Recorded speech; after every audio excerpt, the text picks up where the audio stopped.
大家好，我是猫莉。吃腻了甜甜的面包，快来试试这款咸味拉丝的爆浆起司培根面包。我们先来揉面，在揉面桶内加入冰水、糖、盐、高筋面粉、速溶干酵母。面团揉至10分钟后，加入无盐黄油。揉面20分钟之后，面团就揉好了。我们把它取出来，这样反复折叠几次之后，把它放入抹了油的盆里面，盖上保鲜膜，静置发酵1个小时。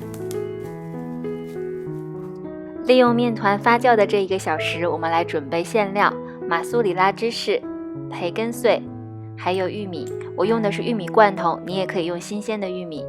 把所有的馅料搅拌均匀。1个小时后，面团就发酵好了。我们把它取出来，轻压排气，然后把它平均分成5等份。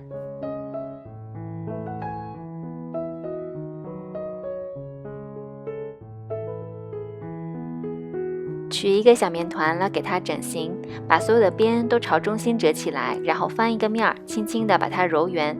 这5个面团都进行同样的操作。盖上保鲜膜或者是湿布，让面团休息15分钟。15分钟后，取一个小面团，轻压排气，然后用擀面杖把它擀圆。记得它的4个边，我们也把它擀薄一点，中间稍微厚一些。现在我们可以来放入馅料，把我们刚才准备好的芝士包进去，然后就是传统的包包子的做法，这样一点一点的把它包起来。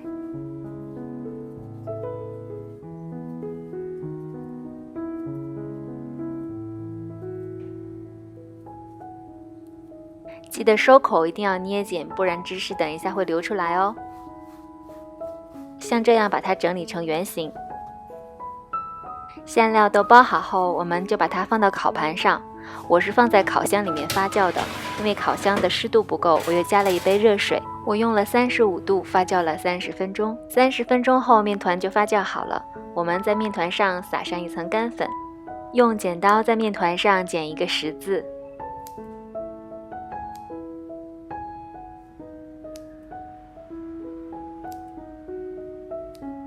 为了等一下做出熔岩爆浆的效果，我们把面团轻轻掰开一点，然后再放上一些芝士。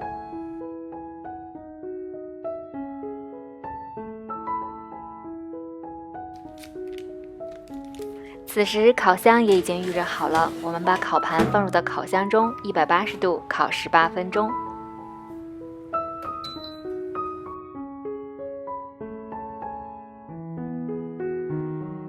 烤至10分钟左右，我的面包有些上色了，我盖上1层锡纸，这样防止面包上色过度。18分钟后，小面包就烤好喽。我们撒上一些欧芹碎，点缀一下。这款面包非常的柔软，柔软的好像云朵一样。